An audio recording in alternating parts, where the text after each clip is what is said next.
कैसे हैं आप सभी? आई होप अच्छे होंगे, राइट। चलिए, मैं योगिता प्रजापति यूट्यूब चैनल पर आप सभी बच्चों का स्वागत करती हूँ और आज मैं आपके लिए लेके आई हूँ चैप्टर 6 जिसका नाम है त्रिभुज। और आज के इस वीडियो में इस चैप्टर से रिलेटेड कुछ बेसिक पॉइंट समझेंगे, राइट बच्चों। आप देख रहे हैं यहाँ पर मैंने लिखा है हेडिंग समरूप। तो समरूप आकृतियां क्या होती है प्लस सर्वांगसम आकृतियां क्या होती है और इन दोनों के बीच अंतर क्या होता है, क्या डिफरेंस होता है। अगर ये बेसिक पॉइंट्स आपको क्लियर हो गए तो हमें सम में प्रॉब्लम नहीं आएगी, ठीक है। तो चलिए करें स्टार्ट बच्चों। देखिए समरूप, फर्स्ट पॉइंट, आकार शेप समान होना चाहिए। तो आप देख रहे हैं आपके सामने मैंने सर्कल बनाया हुआ है, तो यहाँ पर ये भी सर्कल कहेंगे, इसे भी सर्कल कहेंगे। तो इनका जो शेप है वो कैसा है, समान है। और दोनों का शेप समान है तो हम बोल सकते हैं ये आकृति क्या है, आकृतियां क्या है, समरूप है।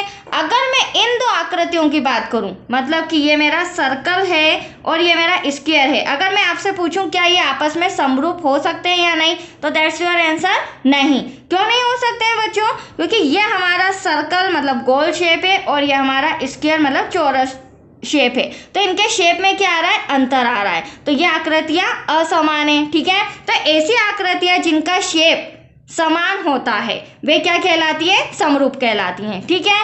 अब सेकेंड पॉइंट इसका वो भी समझ लीजिए, माप मतलब कि मेजरमेंट, साइज समान होना आवश्यक नहीं है, ठीक है। आप देख रहे हैं यहाँ पर ये छोटा सर्कल है, ये बड़ा सर्कल है। तो सर्कल या जो भी शेप है वो छोटा बड़ा हो सकता है, तो साइज का कोई इश्यू नहीं है। आपको तो बस इंपॉर्टेंट पॉइंट क्या ध्यान रखना है, इनके जो शेप है वो समान होना चाहिए, मतलब कि वो समरूप आकृतियां होती है। आप यहाँ देख सकते हैं वर्ग मैंने बनाया है, ये बड़ा वर्ग है, ये छोटा वर्ग है, ठीक है, बड़ा स्क्वायर छोटा स्क्वायर। तो ये आकृतियां भी आपस में क्या है, समान है। क्यों? क्योंकि इनका शेप जो है वो समान है, भले ही मेजरमेंट कम ज्यादा हो। तो आया आपको समझ में, ऐसी आकृतियां जिनका मेजरमेंट भले ही छोटा बड़ा हो सकता है बट इनका शेप क्या होना चाहिए, समान होना चाहिए, वे आकृतियां हमारी समरूप कहलाती है। That's clear.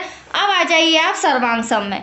देखिए सर्वांगसम में क्या कहा है, आकार शेप समान होना चाहिए, मतलब दोनों फर्स्ट पॉइंट तो मिल रहे हैं, दोनों का शेप कैसा होना चाहिए, समान होना चाहिए। अगर ये स्क्वायर है तो ये भी स्क्वायर होना चाहिए, ठीक है। अब सेकेंड पॉइंट क्या कहा है, माप मतलब कि जो साइज है, मेजरमेंट, वो समान होना आवश्यक है, मतलब कि इनका जो मेजरमेंट है वो भी समान होना आवश्यक है। और समरूप आकृतियों में भले छोटा सर्कल हो बड़ा सर्कल हो वो मायने नहीं रखता है। बट सर्वांगसम में क्या कहा गया है बच्चों, अगर ये जो दो आपके सामने सर्कल दिख रहे हैं, अगर ये सर्कल 2 सेंटीमीटर है और अगर ये 1 सेंटीमीटर होता तो ये आकृतियां सर्वांगसम नहीं कहलाती, ये आकृतियां समरूप कहलाती। बट ये 2 सेंटीमीटर है, ये भी 2 सेंटीमीटर है और इनका शेप भी समान है, तो हम ये कह सकते हैं ये आपस में क्या है, सर्वांगसम। और सर्वांगसम का साइन क्या होता है वो भी आप देख लीजिए, इस तरह का जो साइन होता है वो सर्वांगसम के लिए यूज किया जाता है, ठीक है।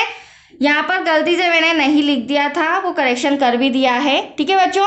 अब देखिए सेकंड रो भी आप देख सकते हैं, यहाँ पर ये जो मैंने स्क्वायर बनाया है ये 3 सेंटीमीटर का है, राइट। और यहाँ पर ये स्क्वायर भी कितने सेंटीमीटर का है, 3 सेंटीमीटर का। तो इनका जो शेप है वो भी समान है और इनका जो मेजरमेंट साइज है वो भी समान है। तो हम बोल सकते हैं कि हाँ ये दोनों आकृतियां आपस में सर्वांगसम है। तो हुआ आपको क्लियर? क्योंकि जो हमारा एक्सरसाइज 6.1 है उसमें इन्हीं चीज़ों का यूज़ होगा। दैट्स क्लियर बच्चों। तो आज के लिए इतना ही।